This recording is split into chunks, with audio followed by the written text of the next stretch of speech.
Amén. Buenos días. ¿Cuántos se vieron la película La Cabaña? Este es un comentario que yo he hecho en varias ocasiones, pero para mí, la escena que pagó la película, y siempre lo digo, es esa escena donde el protagonista, ¿se acuerdan que el protagonista se llamaba Mac Phillips, que perdió a su hija la mataron, y en una de las escenas él cruza el lago, un lago que hay en medio de como de un bosque, y lo cruza corriendo con Jesús sobre las aguas, ¿no? Emulando ese milagro de Pedro sobre las aguas, y van a hablar con la sabiduría, y cuando regresa ya convencido de varias cosas, el hombre intenta cruzar el lago él solo y se hunde, y mira hacia atrás, mirando a Jesús como diciéndole, ajá, ¿qué pasó? Y Jesús le dice, y a mí esa frase pagó la película, le dice, ¿no crees que es mejor si lo hacemos juntos? Y para mí esa es la escena más impactante de esa película, porque habla de una realidad espiritual que nosotros vivimos todos los días. Y es que llega un punto donde nosotros, conociendo a Jesús, queremos hacer las cosas por nuestra propia cuenta. Y llega un punto en que decimos, ya esto yo lo sé hacer, lo puedo hacer solo. Y empezamos de alguna manera a dejar a Jesús de lado, ¿no? Porque cuando nosotros empezamos los primeros tiempos, cuando estamos conociendo a Jesús y que tenemos ese primer amor, no queremos soltar a Jesús para nada. Pero llega un momento en que la vida cristiana se va volviendo como algo que ya sé cómo se hace. O sea, ya yo me sé el gloria de Dios, ya me sé el amén, el bendiciones. Tenemos una jerga espiritufláutica y vamos dejando a Jesús de lado, que es lo más importante. Y yo creo que todas estas cosas que hacemos aquí en la iglesia, los eventos para mujeres, para hombres, seminarios de emprendimiento, porque yo creo en la integralidad del evangelio. Pero créanme que todas esas cosas son añadiduras. Porque lo más importante siempre va a ser Jesús. Siempre. Y el día que ustedes sientan que en esta iglesia se dejó de hablar de Jesús, salgan corriendo. Porque no hay nada más importante en la vida cristiana que realmente tener una relación íntima con Jesús. Amén. Esta serie que estamos tratando en este tiempo se trata precisamente de eso. Se trata de entender de que nosotros podemos tener una conducta de excelencia, pero la excelencia y la gloria es de Jesús. Decíamos el domingo pasado, ahí en 2 de Pedro, capítulo 1, versículo 3, que nosotros que hemos recibido todas las cosas que necesitamos para vivir una buena vida cristiana, y lo hemos hecho a través de la gloria y la excelencia de Jesús. Lo que quiere decir que la excelencia que nosotros podemos tener en cualquier cosa que hagamos proviene de Él. No es de nosotros. ¿Cuántos creen que son excelentes en lo que hacen? Levanten la mano los que crean que son excelentes en lo que hacen. Sin miedo. Ok, esa excelencia que tú tienes en lo que haces, te la ha dado Jesús. ¿Lo crees? Eso no viene de ti. Porque la Biblia dice que los dones son de Dios. Él es el que nos da los dones. Así que lo buen, no sé, ingeniero, arquitecto, médico, economista, empresario, que tú seas, viene de Dios. Y a Él necesitas darle la gloria por eso. Porque aún la capacidad que tienes de esforzarte por alcanzar la excelencia en cualquier área, también viene de Él. Y los que están en Casa de Pan saben que esta semana hablábamos como de 3 claves para alcanzar la excelencia. Pero ninguna de esas cosas se puede hacer sin Jesús. Tienes que ser determinado para alcanzar la excelencia. Tienes además que esforzarte para alcanzar la excelencia y además tienes que ser constante para alcanzar la excelencia. Pero insisto, ninguna de esas cosas las podemos hacer sin Él. Porque la gloria y la excelencia, el hacer las cosas bien, viene de Jesús. Dile a la persona que tienes a tu lado, hey, eso viene de Jesús. No te creas, dile, no te creas. Así que deja la altivez y el orgullo porque eso viene de Jesús. Acompáñenme a Juan capítulo 15. Juan capítulo 15, versículo 1 al 10 vamos a leer. Los que estuvieron ayer en el ayuno, estuvimos tratando un texto que está en Efesios 4, se lo dejo allí para que lo puedan estudiar en casa. Efesios capítulo 4, todas las cosas que no deberíamos hacer porque nos alejan de la excelencia de Dios. Pero hoy vamos a hablar de las cosas que deberíamos hacer en excelencia y vamos a descubrir, según la palabra, cómo podemos hacer esas cosas para que verdaderamente lo que nosotros mostremos, lo que la gente vea de nosotros, tenga ese toque de excelencia de Dios. Juan capítulo 15, versículo 1 al 10, yo voy a leer la Nueva Traducción Viviente. Dice: yo soy la vid verdadera y mi Padre es el labrador. Él corta de mí toda rama que no produce fruto y todas las ramas que sí dan fruto, para que den aún más. Ustedes ya han sido podados y purificados por el mensaje que les di. Permanezcan en mí y yo permaneceré en ustedes. Pues una rama no puede producir fruto si la cortan de la vid, y ustedes tampoco pueden ser fructíferos a menos que permanezcan en mí. Ciertamente yo soy la vid, ustedes son las ramas. Los que permanecen en mí y yo en ellos producirán mucho fruto, porque separados de mí no pueden hacer nada. El que no permanece en mí es desechado como rama inútil y seca. Todas esas ramas se juntan en un montón para quemarlas en el fuego. Si ustedes permanecen en mí y mis palabras permanecen en ustedes, pueden pedir lo que quieran y les será concedido. Cuando producen mucho fruto, demuestran que son mis verdaderos discípulos. Eso le da mucha gloria a mi Padre. Yo les he amado a ustedes tanto como el Padre me ha amado a mí. Permanezcan en mí, en mi amor. Cuando obedezcan mis mandamientos, permanezcan en mi amor, así como yo obedezco los mandamientos de mi Padre y permanezco en su amor. Versículo 16. Ustedes no me eligieron a mí, yo los elegí a ustedes. Les encargué que vayan y produzcan frutos duraderos. Así el Padre les dará todo lo que pidan en mi nombre. Amén. Al leer este texto, ¿de qué habla este texto? Fundamentalmente, ¿de qué habla este texto? ¿De qué? De la vid verdadera. ¿De qué más habla? De permanecer en él. Habla del fruto. Y normalmente ese texto lo miramos desde la perspectiva del fruto, ¿verdad? Y surge una pregunta leyendo ese texto, y la pregunta es: ¿cuál es el fruto que Dios quiere que nosotros produzcamos? Porque ahí está hablando de producir fruto, de producir más fruto, de producir mucho fruto y de producir fruto que permanezca. Pero ¿cuál es el fruto que Dios quiere que produzcamos? Hemos tal vez predicado este texto en otras ocasiones y hemos dicho que fruto puede ser las cosas que nosotros hacemos. Es decir, lo productivo que somos en las cosas que hacemos. Fruto puede ser las personas que nosotros traemos a los pies de Cristo también.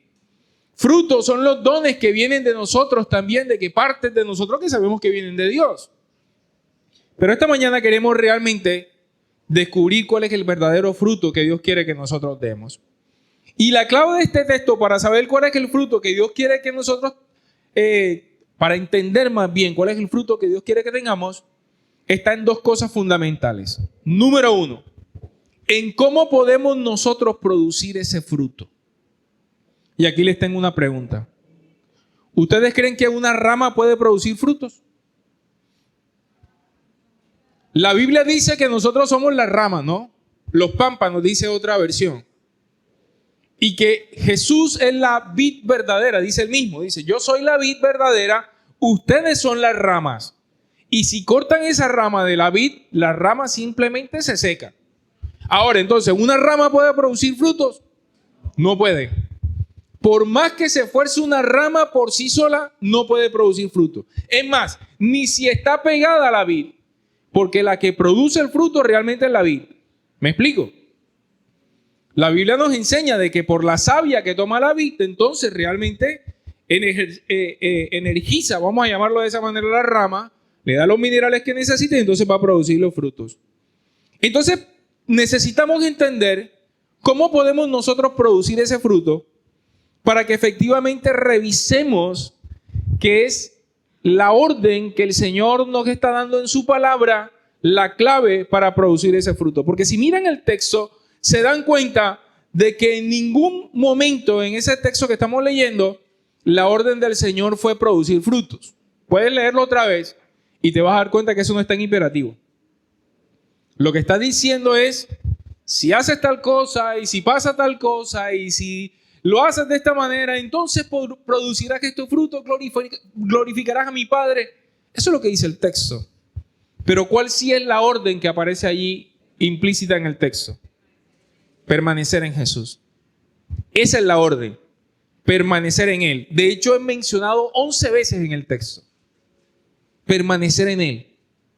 Y si permanecemos en Él, entonces daremos frutos. Esa es la orden de Jesús. Ahora, ¿qué significa permanecer en Jesús? Porque ¿cuántas veces nos han dicho en nuestra vida cristiana, hey, tienes que aprender a permanecer en Dios? ¿Alguna vez te han dicho eso? Hey, la clave es permanecer. La clave no de fallar es permanecer en Jesús. ¿Pero qué es permanecer en Jesús? Porque a veces cuando vemos esa clase de expresiones creemos que se trata de algo así como medio esotérico, medio espiritufláutico, y realmente permanecer en Dios es algo simple. Y necesitamos entenderlo esta mañana. Y la clave de eso está en el versículo 8. Versículo 7. Si ustedes permanecen en mí y mis palabras permanecen en ustedes, pueden pedir lo que quieran y les será concedido. Ahí está la clave de lo que significa permanecer en Jesús. Permanecer en Jesús significa permanecer en su palabra y significa orar, es decir, tener comunión con Él. Esas dos cosas. Significa permanecer en su palabra y significa orar, significa tener comunión con Él. Yo les contaba a los que vinieron ayer al ayuno, este texto que está en Colosenses capítulo 3, versículo 16 dice lo siguiente. En la parte A del versículo dice, la palabra de Cristo more en abundancia en vosotros, enseñándoos, exhortándoos unos a otros en toda sabiduría, cantando con gracia en vuestros corazones al Señor con salmos e himnos y cánticos espirituales. Pero escucha eso, lo que dice esa primera parte. La palabra de Cristo que dice allí, more, ¿qué significa? Que viva. Es decir, no que la palabra de cuando en cuando tú te la tropieces, como hay gente que tiene una Biblia en su casa abierta en el Salmo 91 o el Salmo 23 y está llena de polvo, ¿eh? Y de repente de cuando en cuando leen esa palabra. Pero está diciendo el texto que la palabra de Dios more. ¿Y more en qué? En abundancia. Es decir, que ni siquiera que more un poquito de palabra, sino que more en abundancia. Yo les decía, hay un autor que se llama Tim Keller. Es un gran pastor, murió el año pasado. Uno de los hombres de estos pastores que han bendecido mucho el mundo cristiano. Y él decía algo en uno de sus libros. Decía que la palabra es luz. La Biblia habla de que la palabra es luz. Y que esa luz debe estar encendida en cada una de las habitaciones de nuestro ser. Ninguna habitación de nuestro ser puede estar apagada sin esta luz. Es decir, que si tú te pintas como una casa, la Biblia dice que nosotros somos edificio de Dios. Procura que cada una de tus habitaciones tenga encendida esa luz. No tenga ningún closet cerrado, ningún cuarto de Sanaleco donde haya oscuridad. Sino deja que la luz de Cristo, su palabra, esté en tu mente, esté en tu corazón, esté en tu cuerpo, esté en tus acciones, esté en tu conducta, en tus decisiones, en tus relaciones, en cada área de tu vida, la palabra esté iluminándote. Porque de lo contrario, vendrán tinieblas, entenebrecimiento a nuestra mente, cauterización de nuestra mente, y entonces es cuando empezamos a actuar en caos.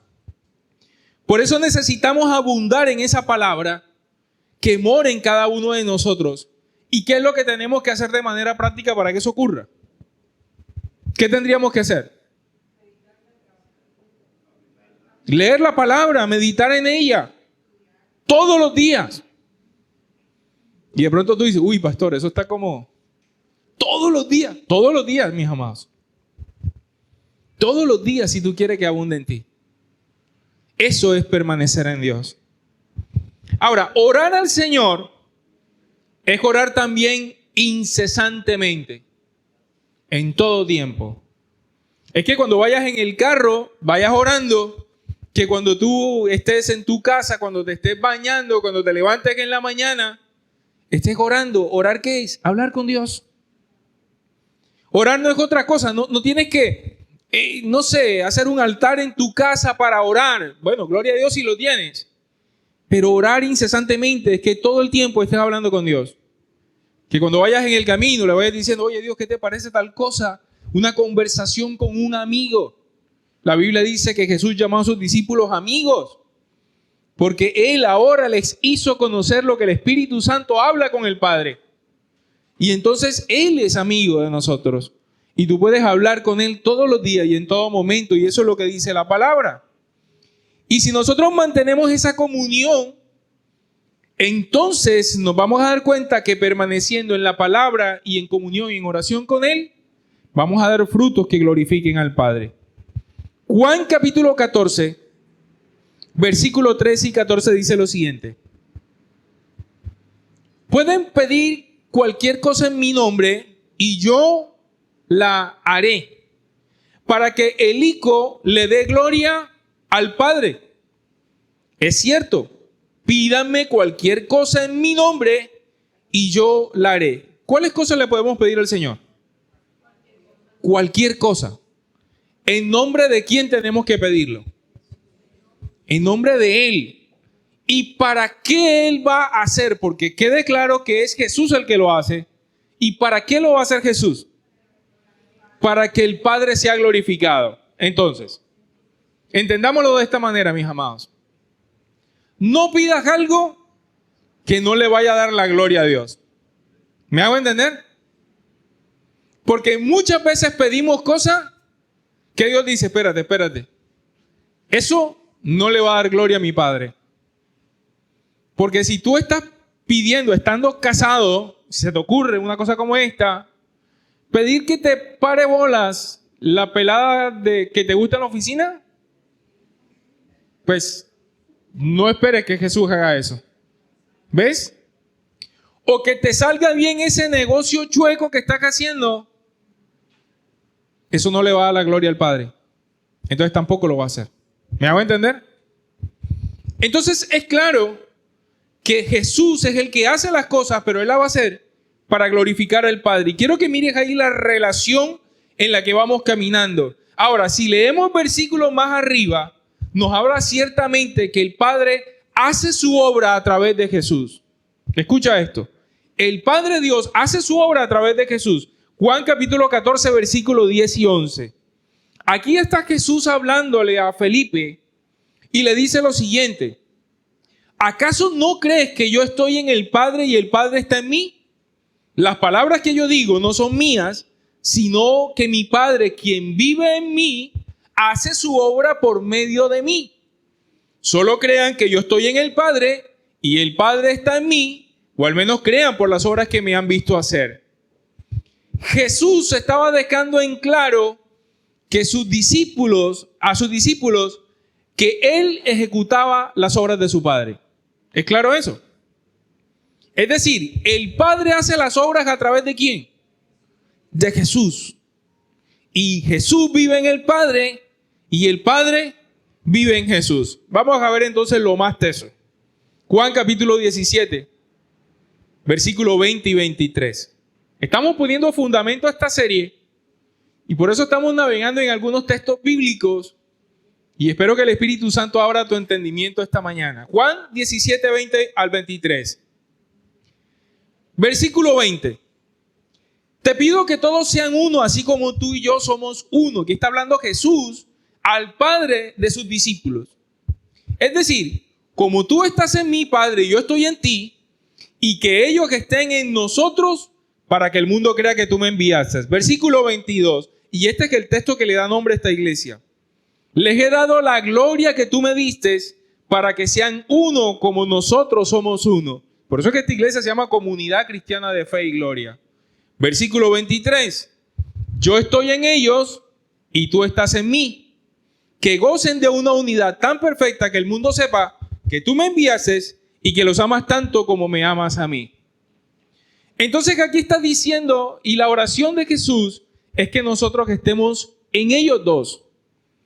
Y acabamos de leer que Jesús está en el Padre y el Padre está en Jesús. Conclusión. Y déjenme ponerlo de esta manera sencilla. Nosotros que estamos en Jesús y Jesús está en el Padre hace las obras a través de Jesús y Jesús hace las obras a través de nosotros. ¿Es claro eso? Nosotros estamos en Jesús. Jesús está en el Padre hace las obras a través de Jesús y Jesús hace las obras a través de nosotros. Entonces, mis amados, si todo lo que hace Jesús va a glorificar al Padre, lo que nosotros hacemos, ¿a quién tiene que glorificar? Al Padre. Luego, entonces, todas nuestras acciones realmente tienen que ser acciones de excelencia. Porque se trata de glorificar a Dios con lo que hacemos. Ayer estábamos hablando con los que vinieron al ayuno, insisto, y estábamos hablando de que efectivamente hay cosas que nosotros hacemos de manera cotidiana. Si tú lees ahí en Efesios capítulo 4, hacia el final de ese capítulo, habla de que no haya en nosotros enojo. Y yo les preguntaba, ¿cuántos se enojaron hoy? Y Jimenita estaba diciendo, no, yo no me acuerdo cuándo me mojé. Y ahora que venían manejando, sí. Se acordó enseguida. ¿Cuándo fue que dijiste la última mentira? Porque dice ese texto de no digan mentiras. Y las mentiras son excusas, son medias verdades, eso es mentira. Y yo les estaba mostrando ayer a los que vinieron al ayuno de que hay muchas cosas que tienen que ver con la excelencia de nuestra vida cristiana que nosotros las pasamos por alto porque creemos que la vida cristiana es como hablar en versión Reina Valera, es como decir gloria a Dios, decir amén, y eso no es la vida cristiana, mis amados. La vida cristiana es tener una vida íntegra en Cristo. Es que lo que hagamos refleje la gloria de Dios. Es que cuando la gente te vea, oye, este hombre, esta mujer realmente es un hijo de Dios. Es un hijo de luz. Como dice ahí la Nueva Traducción Viviente en Efesios capítulo 4. Y ese es el reto que nos está poniendo la palabra esta mañana. Así que quiero darte un detalle con respecto a este tema de que nosotros ciertamente por la obra de Cristo ya nosotros permanecemos en Jesús. Jesús permanece en el Padre, Él hace las obras del Padre y nosotros las de Jesús. Pero ojo acá, tú y yo permanecemos en Jesús de manera nominal. Mi esposa y yo este 1 de septiembre vamos a cumplir 31 años de casados. Bastante, 31 años, mi amor. No, ya la pensión me la gané. Pero ojo acá, mi relación con ella es nominal por sí misma porque nosotros estamos casados. Pero la relación no puede ser nominal, la relación tiene que ser experimental. Porque hay personas que están casadas y no viven juntas. ¿Me hago entender? No basta que tú estés unido a alguien. Tienes que tener una experiencia relacional con esa persona. Porque nosotros que estamos unidos a Cristo, pero si nosotros no tenemos comunión con Él, es como si estuvieras casado y no tuvieras comunión con tu pareja. ¿Me hago entender? Dios nos está llamando a que entendamos que vivimos en Cristo, pero tenemos que tener realmente una relación experimental con Él. Yo tengo que demostrarle mi amor a Jesús todos los días. Tengo que decirle que lo amo. Tengo que hablar con Él. Tengo que estar de amores con Jesús todos los días. Eso es una relación experimental. Y eso es lo que Dios quiere que nosotros hagamos cuando decimos que vivimos en comunión con Él.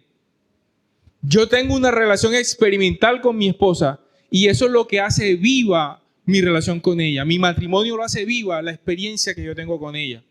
De lo contrario no sería así. Y muchas veces que en nosotros vive Jesús, lo entendemos teológicamente hablando, pero no tenemos una relación con Él. Y es como si de alguna manera tuviéramos un divorcio emocional, espiritual, mental con Jesús. ¿Y cuántos creen que Dios quiere que nosotros seamos su amada? No sé a cuánto les cuesta trabajo, nosotros somos la novia de Jesús. Él quiere que seamos su amada. Y para nosotros los hombres de pronto eso suena raro, pero nosotros somos la amada de Jesús. Somos su iglesia. Amén. Entonces, primero, lo que el Señor quiere que entendamos como una clave, acabamos de decir, es cómo podemos nosotros producir ese fruto.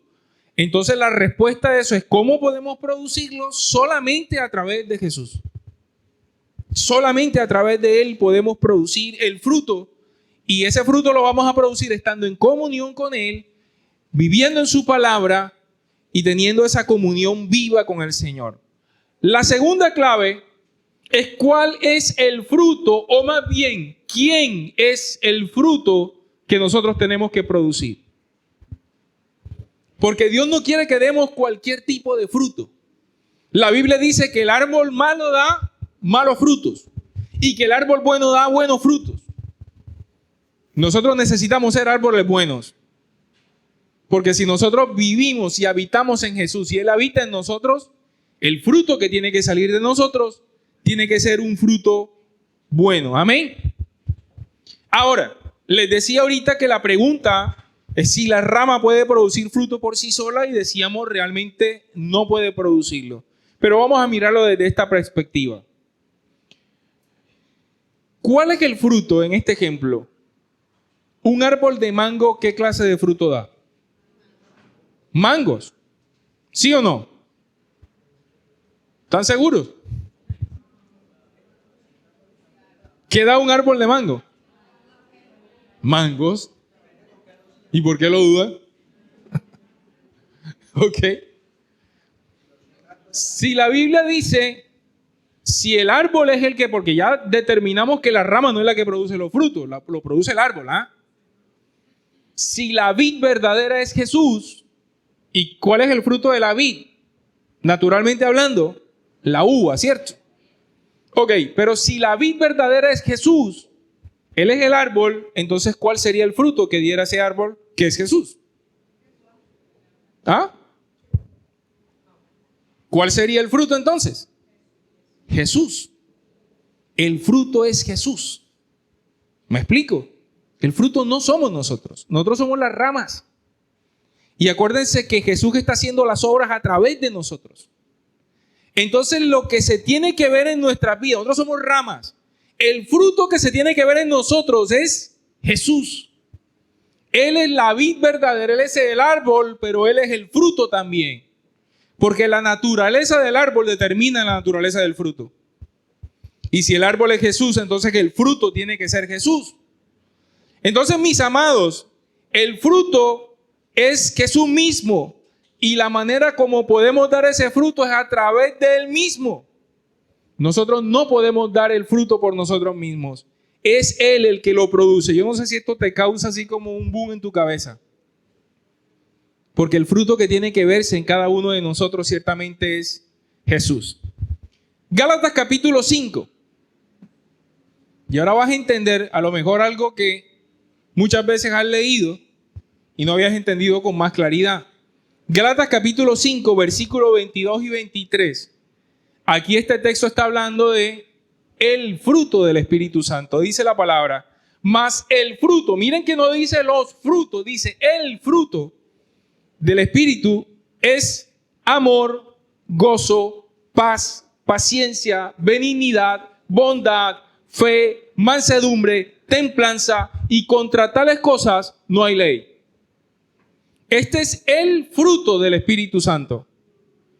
Este es el carácter de Jesús. Amén. Esto es lo que quiere decir. Estos son los rasgos del carácter de Jesús que deben estar en nuestras vidas y deben desarrollarse como una conducta de excelencia. Entonces, mis amados, el fruto que nosotros tenemos que producir en nuestro carácter son los rasgos del carácter de Jesús. Es decir, que lo que se tiene que ver en nosotros es amor, lo que se tiene que ver en nosotros es gozo, paz, paciencia, benignidad, bondad, fe, mansedumbre, templanza o dominio propio. Pregunta del $1.000.000. ¿Eso es lo que se ve en nosotros? En tu propia vida, ¿no? La gente ve amor en tu vida, ve gozo en tu vida, la gente ve en tu vida paciencia, ve benignidad o ternura, la gente ve bondad en ti, la gente está viendo fe, la gente está viendo humildad o mansedumbre, ¿O la gente está viendo en ti dominio propio? ¿Qué está viendo la gente en ti? ¿Cuál es el fruto que se está desarrollando? Y si eso no es lo que la gente está viendo en ti, necesitamos entonces trabajarlo de esta manera. El apóstol Pablo lo diría así, Filipenses capítulo 1, versículo 10 y 11. Y escucha esto, Filipenses capítulo 1, versículo 10 y 11. Yo estoy leyendo la Nueva Traducción Viviente, versículo 10. Quiero que entiendan lo que realmente importa. Escucha esto. A fin de que lleven una vida pura e intachable hasta el día que Cristo vuelva. Vamos a detenernos en ese primer versículo. ¿Qué está diciendo el apóstol Pablo? Está hablando de una manera, pero muy significativa, y está diciendo, oye, esperen, paren todo. Y quiero que entiendan lo que verdaderamente importa de aquí a que venga Cristo. O sea, no sé si lo estás viendo de la manera correcta. Lo que verdaderamente importa de aquí a que venga Cristo es que lleven una vida pura e intachable. Eso es lo que verdaderamente importa. Versículo 11. Que estén siempre llenos del fruto de la salvación, es decir, el carácter justo que Cristo produce en su vida, porque esto traerá mucha ¿qué? Gloria y alabanza a Dios. ¿Se dan cuenta que nuestra vida tiene que producir gloria y alabanza a Dios? Mi amado, pregúntate todos los días, cuando vayas manejando, cuando estés en tu casa, cuando estés en la oficina, cuando se te salga la cadena por alguna situación, pregúntate, ¿esto glorifica al Padre? Cuando tengas ganas de ahorcar a tu mujer o tu mujer tenga ganas de ahorcar a tu esposo, o tenga ganas de patear la lonchera, pregúntate, hey, ¿esto que voy a hacer glorifica al Padre? Esto que estoy a punto de decir glorifica al Padre. Esto que estoy a punto o que estoy pensando realmente le da la gloria al Padre. Y si lo que está diciendo que lo único que importa, que lo más importante es que nosotros tengamos una vida pura e intachable hasta que Cristo venga. Pareciera que eso fuera cualquier cosa, ¿no? Pero lo que está diciendo aquí el apóstol Pablo es que demos estos frutos del carácter de Cristo. Cada uno de nosotros. El fruto que tenemos que dar es el fruto de Cristo. Entonces miremoslo de esta manera, mis amados. Si pensamos en el fruto que debemos dar, las acciones de excelencia que debemos tener, tenemos necesariamente que procurar que en nuestras vidas se desarrollen los frutos del Espíritu o el fruto del Espíritu. Pero que sea entendiendo que estos realmente provienen de Jesús. Así que, mis amados, si en la vida de nosotros van a encontrar amor, que sea el amor de Cristo. Escucha esto. No el amor estilo Hollywood. No ese amor que el de la pruebita, ¿no? No ese. El de Cristo. Segunda de Corintios capítulo 5, versículo 14 y 15 dice, sea de una forma u otra el amor de Cristo nos controla. Que el amor de Jesús nos controle. Estoy hablando, segunda de Corintios capítulo 5, versículo 14 y 15. Sea de una forma u otra, el amor de Cristo nos controla. Ya que creemos que Cristo murió por todos, también creemos que todos hemos muerto a nuestra vida antigua. Le decíamos ayer en Efesios capítulo 4, versículo 22, despóquense de la vida pasada. Hemos muerto a nuestra vida antigua. Él murió por todos para que los que reciben la nueva vida de Cristo ya no vivan más para sí mismos. Más bien vivirán para Cristo, quien murió y resucitó por ellos. Ese es el verdadero amor de Jesús. Es más, Jesús, cuando estaba aquí en la tierra, introdujo un nuevo mandamiento, además de los mandamientos que hemos conocido. Él dijo, les voy a introducir un nuevo mandamiento. Ámense unos a otros como yo los he amado. ¿Cómo amaba Jesús al mundo? Juan 3:16, ¿qué dice? Porque tanto amó Dios al mundo que entregó a su único hijo para que todo aquel que en él cree no se pierda, mas tenga vida eterna. ¿Tú amas como ama Jesús? Ese es el amor que tenemos que desarrollar, un amor incondicional. Y tú puedes pensar, wow, pastor, ese amor es... Pero entendimos el domingo pasado de que Él nos ha dado todo lo que necesitamos para que vivamos esa vida. Es en Él y es a través de Él. No es en tu fuerza, no es en la mía. No eres tú el que va a producir ese fruto. Tu labor es permanecer en Él. Y si tú permaneces en Jesús, en su palabra, orando todos los días, pronto vas a empezar a ver ese fruto del amor en tu vida. Y esa es la manera como vas a empezar a amar. Amén. Ahora, si hay algún gozo que sea el de Cristo. El gozo no es la alegría de la parranda o de la pachanga, no, ese no es el gozo, no es el que produce el whisky o el que produce la cerveza, es el gozo que produce el Señor. Juan 15:11 dice, les he dicho estas cosas para que se llenen de mi gozo, así es, desbordarán de gozo. Y el contexto en el que está hablando esa palabra allí es que el Señor les estaba diciendo al permanecer en mí, y mis palabras van a permanecer en ustedes, van a llevar mucho fruto. Les estaba revelando eso y le dicen, entonces les digo estas cosas para que se llenen de mi gozo. Y el gozo del Señor es diferente al gozo que nos puede dar una pastilla o que nos puede dar cualquier otra cosa. El gozo del Señor es la convicción de que nuestra vida está en las manos de Él. Amén. Así que si tú permaneces en la palabra, aunque se te esté cayendo la casa, tú vas a sentir el gozo del Señor. La palabra en el libro de Nehemías dice que el gozo del Señor es nuestra fortaleza.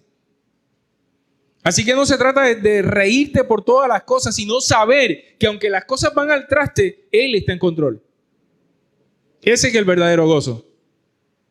Y por eso, mis amados, no es el gozo que nos vende el mundo, es el gozo que nos vende el Señor. Y solamente lo vas a poder entender si lo experimentas. Yo no te lo puedo explicar de otra manera. Porque en los momentos más difíciles de mi vida me he podido reír porque el gozo del Señor está en mí. ¿Me explico? Porque si a ti se te acaba de morir un familiar o acabas de perder tu empresa o te acaban de echar, no tienes ninguna razón para reírte. Pero si tú estás en Cristo Jesús, la risa y el gozo la va a producir Él. ¿Me explico? Y la gente dirá, este man está loco, ¿por qué se ríe si está pasando por tantas circunstancias? Porque Cristo está en su corazón. Ese es el gozo que quiere Dios que nosotros desarrollemos. Si hay alguna paz, que sea la paz de Cristo en nosotros. Juan 14, versículo 27. Me gusta como le dice la Nueva Traducción Viviente. Les dejo un regalo, dice. Paz en la mente y en el corazón. La versión Reina Valera es la que dice, mi paz os dejo, mi paz os doy. Pero esta versión dice, paz en la mente y en el corazón. Y la paz que yo doy es un regalo que el mundo no puede dar. Así que no se angustien ni tengan miedo. Porque esta paz de Dios sobrepasa todo entendimiento. Filipenses capítulo 4.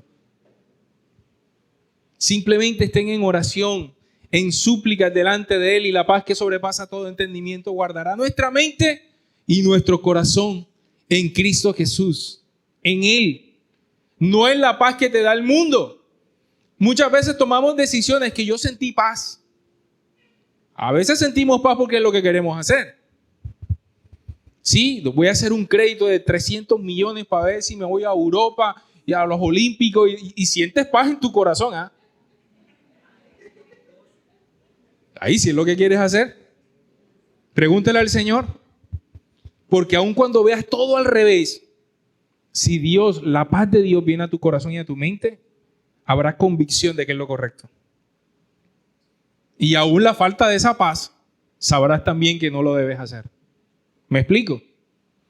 Es soltar nuestras emociones y empezar a caminar en esa comunión más profunda con el Señor. Ahora, si hay alguna paciencia, que sea en la de Cristo. ¿Cuántos necesitan paciencia? Romanos capítulo 15, versículo 5. La versión Reina Valera dice, pero el Dios de la paciencia y de la consolación os dé entre vosotros un mismo sentir según Cristo Jesús. Dios es el Dios de la paciencia. Romanos capítulo 2, versículo 4 dice que nosotros menospreciamos la bondad de Dios, su benignidad y su longanimidad, desconociendo que su bondad nos conduce al arrepentimiento. La palabra longanimidad quiere decir que Él nos aguanta. Si hay alguien que nos tiene paciencia, es Dios.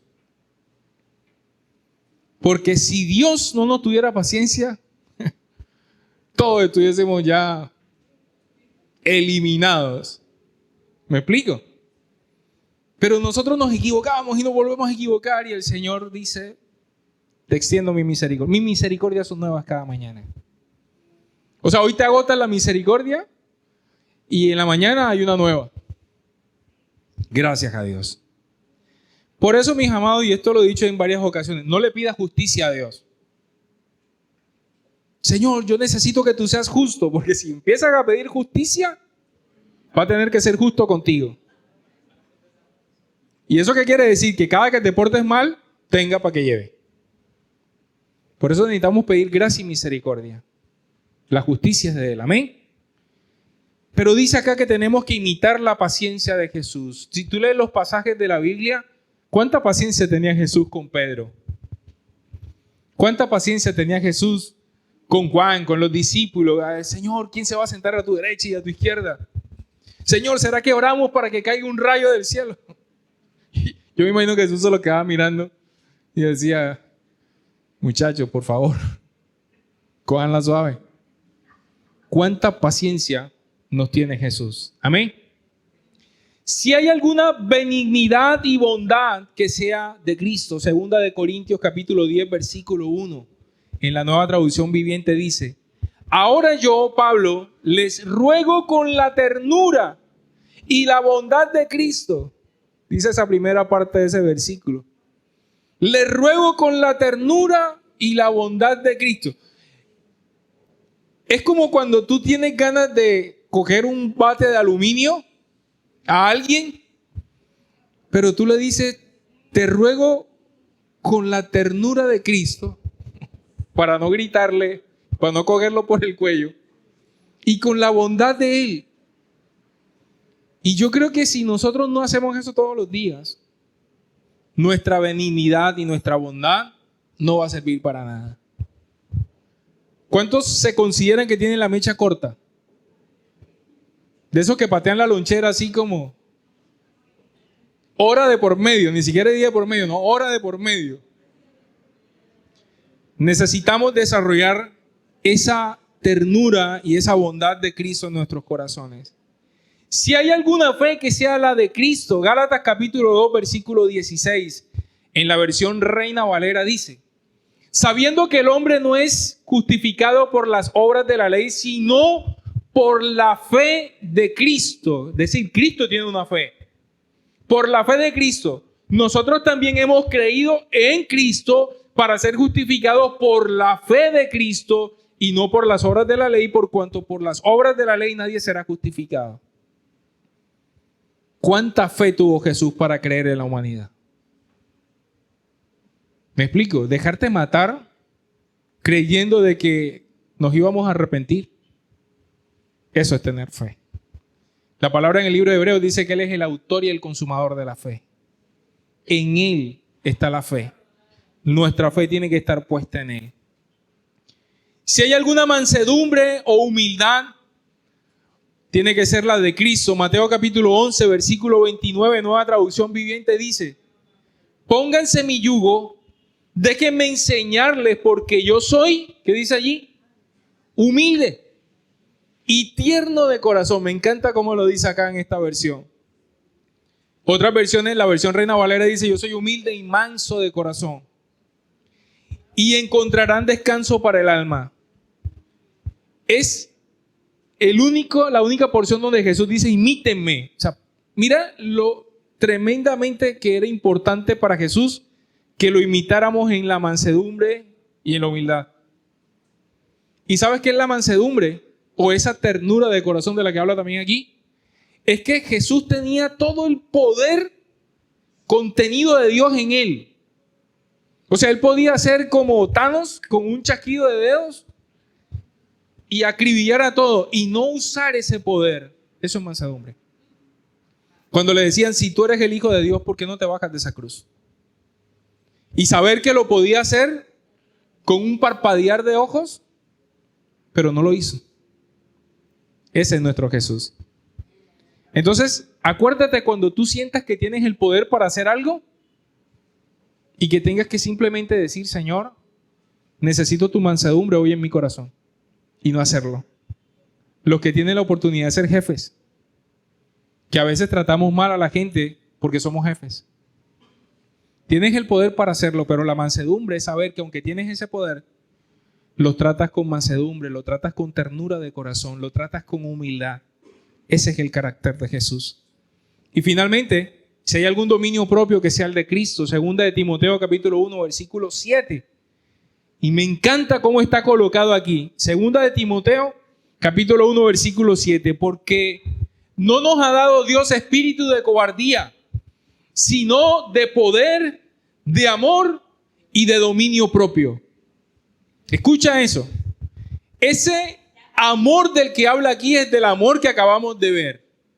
Ese poder del que habla aquí es ese poder que está contenido en cada uno de nosotros porque Cristo vive en nosotros.